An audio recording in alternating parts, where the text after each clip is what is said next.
Bismillahirrahmanirrahim. Assalamu alaikum warahmatullahi wabarakatuh.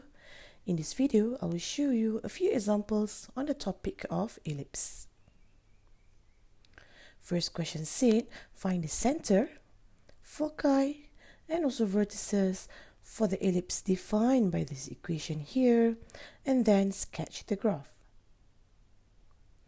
So the first step, what you need to do is you need to look at this equation of ellipse. So we need to decide whether this ellipse is parallel to x-axis or parallel to y-axis. In order to do that, we need to look at the denominator. Which denominator is larger? So between 9 and 4, 9 is larger. 9 is the denominator for the x part. Therefore, this ellipse here is parallel to your x-axis. So later on, we will know that the shape will open horizontally like this. So now let's compare with the equation of an ellipse parallel to x-axis, which is x minus h squared over a squared plus y minus k squared over b squared equal to 1. So for the next step, let us now compare our hk here so that we will know what is center. Therefore, it is clear to us that our center right now is equal to 2 minus 3. Now let's compare our a squared. So a squared is equal to 9. Therefore, a is equal to 3. Next, b squared. B squared is equal to 4. Therefore, b is equal to 2. So now we already found what is the center, a, and also the value of b extracted out from this equation. The one that is missing right now is our value of c. Therefore, let us use the Pythagorean Theorem, a squared equal to b squared plus c squared. Therefore, c is square root a squared minus b squared, which is 9 minus 4, which is square root of 5. This is about 2.2. So this is the information of our c, where we'll use later on to graph the equation.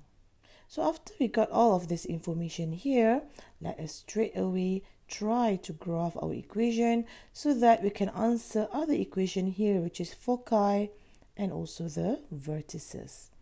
So let's graph here. Start with your y-axis. And then your x-axis. This is your origin. Now let us first graph what is our center.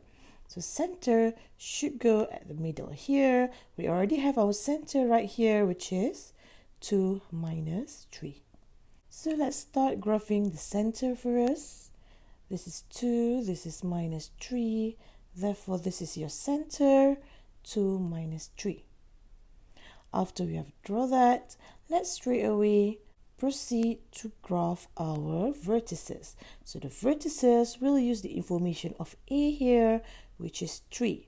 What we'll do is, from the center, we'll move 3 units to the right and also 3 units to the left so that we can find our value of v1 and also our value of v2.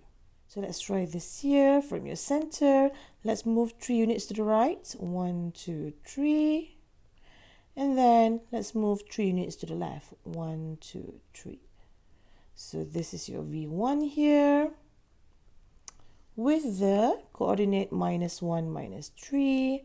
And this is now our v2 here with the coordinate 5, minus 3. So this is possible because we have used the value of a distance, which is 3 units to the right, and then we have moved 3 units to the left. When we're done with that, next we can find the co-vertices. We have the value of b equal to 2. So from your center, you can go up by 2 units. And we can go down by 2 units. Okay, so let's check here. From the center, go up by 2 units And from the center, we go down by 2 units. So your co-vertices will be this point here, which is 2 minus 1. And then we'll have another co-vertices here, which is 2 minus 5. Now let's connect all of this point here so that we can find the shape of an ellipse.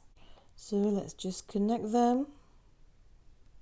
Connect off all the vertices and co-vertices so that we can find an ellipse. So that is our graph right there. So now we have found our center, our vertices using A, and also our co-vertices using B.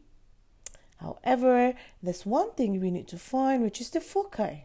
So foci, will use the value of C right here, which is square root of 5, or it's about 2.2 units. So let us see here, from the center, in order to find foci, we'll just move to the left by C units, and then move to the right by C units. So that later on, you'll find your F1, and also you'll find your F2. So let's see here from our center, let's move to the right about 2.2 units, and then let us move to the left about 2.2 units again. Therefore, your new coordinate will be here, another one, it will be here. This is your F1, so the coordinate will be from this point 2 here, minus square root of 5, as we have moved backward. So it is 2 minus square root of 5, and then the y coordinate doesn't change because we have stayed at the same line, so your y coordinate is still minus 3. Let us define another foci here. This is your F2. So from the point 2 here, we have go to the right by square root of 5 units. So it is 2 plus square root of 5. However, our y coordinate doesn't change. We stay at the same y coordinate, which is minus 3. So that's it for this question.